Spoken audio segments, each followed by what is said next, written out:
Vote का जिहाद कर डालो। वोट का जिहाद किसके खिलाफ करो?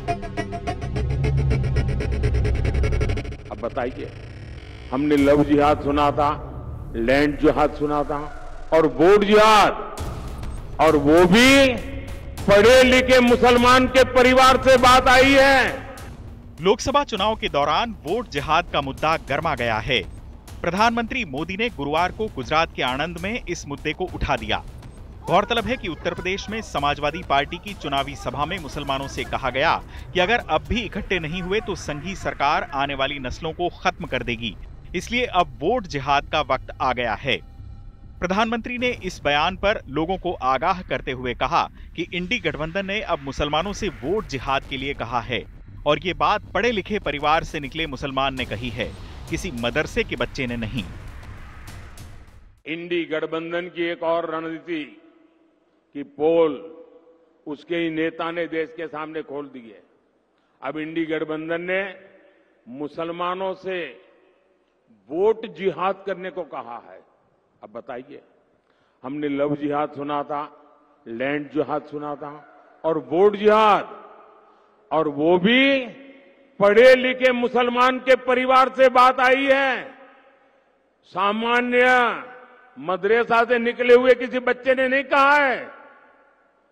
हाईली क्वालिफाइड फैमिली और कांग्रेस के वरिष्ठ पद पर बैठे हुए परिवार, ये मुसलमान परिवार ने कहा है, नारा दिया है, वोट जिहाद करो। दरअसल फर्रुखाबाद के कायमगंज की एक जनसभा में ये बयान कांग्रेस के वरिष्ठ नेता सलमान खुर्शीद की भतीजी मारिया आलम खान ने दिया था। मारिया आलम समाजवादी पार्टी की नेता हैं। उन्होंने कहा कि जो मुसलमान बीजेपी के नेताओं की सभाओं में जाते हैं, बीजेपी का समर्थन करते हैं, उनका सामाजिक बहिष्कार होना चाहिए और हुक्का पानी बंद होना चाहिए। इसलिए बहुत अकलमंदी के साथ, बहुत जज्बाती ना होके, बहुत खामोशी के साथ एक साथ होके वोटों का जिहाद करो, क्योंकि हम सिर्फ वोटों का जिहाद कर सकते हैं और इस संघी सरकार को भगाने का काम कर सकते हैं। बहुत शर्म आती है जब मैंने आज ये सुना कि कुछ मुसलमानों ने आज यहाँ पर बैठ के मुकेश राजपूत की मीटिंग कराई। मुझे लगता है समाज से उनका हुक्का पानी बंद कर देना चाहिए।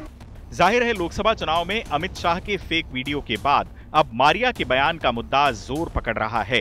प्रधानमंत्री ने कहा कि जितने साल हमारे देश में कांग्रेस सरकार रही, पाकिस्तान का बहुत हव्वा था, लेकिन अब आतंक का टायर पंचर हो गया है। जो देश कभी आतंकवादी एक्सपोर्ट करता था, अब आटे के इंपोर्ट के लिए दर दर भटक रहा है। जिसके हाथ में बम का गोला था, उसके हाथ में आज एक भीख का कटोरा है।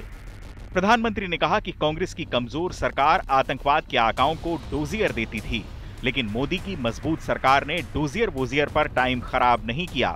हम आतंकवादियों को घर में घुसकर मारते हैं।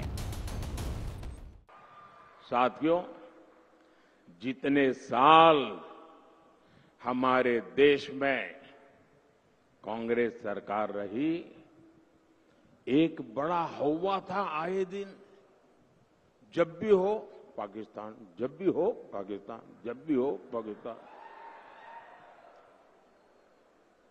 आज देखिए, ये पाकिस्तान के आतंक का टायर पंक्चर हो गया है।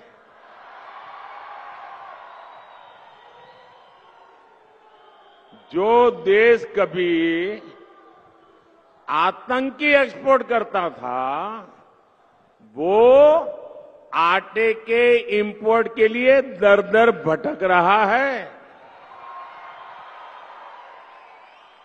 जिसके हाथ में कभी बम गोला था, उसके हाथ में आज भीख का कटोरा है।